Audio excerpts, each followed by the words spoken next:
ഭാഷാ വിവാദത്തിന്റെ പശ്ചാത്തലത്തിൽ തമിഴ് ചിത്രം തഗ് ലൈഫ് കർണാടകയിൽ റിലീസ് ചെയ്യില്ല. കേസ് അടുത്തയാഴ്ച കർണാടക ഹൈക്കോടതി പരിഗണിക്കും. മാപ്പ് പറയില്ലെന്നും തന്റെ പരാമർശത്തിൽ തെറ്റിദ്ധാരണയുണ്ടായെന്നും കമൽഹാസൻ പറഞ്ഞു. മുഹമ്മദ് റഹീസ് ആണ് വിവരങ്ങളുമായി ഇപ്പോൾ ചേരുന്നത് ചെന്നൈയിൽ നിന്ന്. എന്തൊക്കെയാണ് വിവരങ്ങൾ, മുഹമ്മദ് റഹീസ്?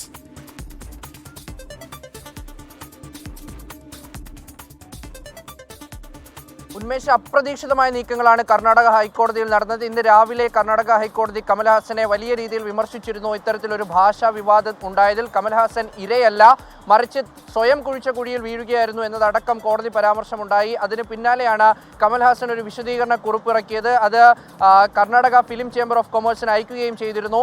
അപ്പോൾ അതിൽ തൻ്റെ ഭാഗത്ത് നിന്ന് പിഴവല്ല ഉണ്ടായത്, അതൊരു തെറ്റിദ്ധാരണയാണ്. അത്തരത്തിൽ തൻ്റെ വാക്കുകൾ വ്യാഖ്യാനിക്കപ്പെട്ടതാണ്. തനിക്ക് ഭാഷയോട് ഭയങ്കര സ്നേഹമാണ്, എല്ലാ ഭാഷകളെയും താൻ ബഹുമാനിക്കുന്നുണ്ട് എന്നതൊക്കെയും കമൽഹാസൻ പറയുമ്പോൾ ഉച്ചയ്ക്ക് ശേഷം ഒരു അനുകൂല വിധി ഉണ്ടാകുമെന്നാണ് നമ്മൾ പ്രതീക്ഷിക്കപ്പെട്ടിരുന്നത്.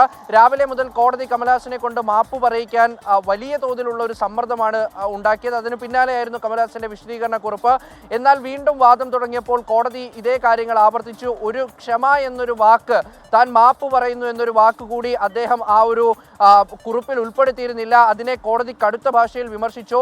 അപ്പോൾ അത് തെറ്റിദ്ധാരണയുടെ ഭാഗമായിട്ടാണ് ഉണ്ടായത്, അതിൽ ക്ഷമ ചോദിക്കേണ്ട കാര്യമില്ലല്ലോ, ആ വാക്കിൽ കടിച്ചു തൂങ്ങരുത് എന്ന് കമൽഹാസനെ പ്രതിനിധീകരിച്ചെത്തിയ അഭിഭാഷകൻ, അല്ലെങ്കിൽ അദ്ദേഹത്തിന്റെ പ്രൊഡക്ഷൻ ഹൗസിനെ പ്രതിനിധീകരിച്ചെത്തിയ അഭിഭാഷകൻ പറഞ്ഞു. പക്ഷേ അപ്പോഴും കമൽഹാസൻ ഈഗോ ആണ് എന്ന് കോടതി തിരിച്ചടിക്കുകയായിരുന്നു.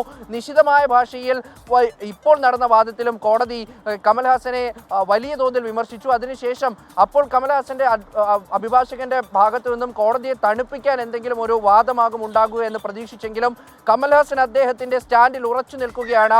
മാപ്പ് പറയില്ല എന്ന് അദ്ദേഹം ആവർത്തിച്ചു.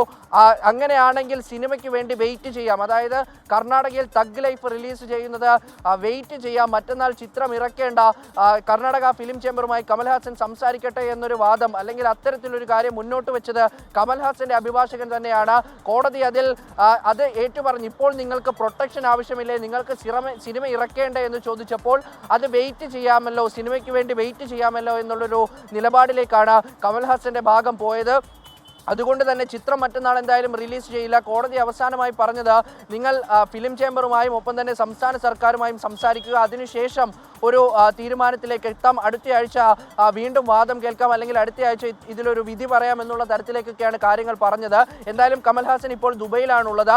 തിരിച്ച് അദ്ദേഹം എത്തിയതിനു ശേഷം എന്തായാലും കർണാടക ഫിലിം ചേംബറുമായി സംസാരിക്കും. അതിനുശേഷം മാത്രമാകും ഇക്കാര്യത്തിലൊരു തീരുമാനം വരുന്നത്. ഇതിൽ എടുത്തു പറയേണ്ട ഏറ്റവും പ്രധാനപ്പെട്ട കാര്യം, മാപ്പ് പറയിക്കാൻ കോടതി നടത്തിയൊരു ശ്രമം, അത് ആദ്യം അവസാനം വരെയും അത്തരത്തിലൊരു ശ്രമം നടത്തി. എന്നാൽ കമൽഹാസൻ താൻ മാപ്പ് പറയില്ല, ചിത്രത്തിന്റെ റിലീസ് മാറ്റിവെക്കാമെന്നൊരു തീരുമാനത്തിലേക്ക് എത്തുകയായിരുന്നു. ഉന്മേഷ്, ശരി. മുഹമ്മദ് റഹീസ് ആണ് വിവരങ്ങൾ നൽകിയത് ചെന്നൈയിൽ നിന്ന്.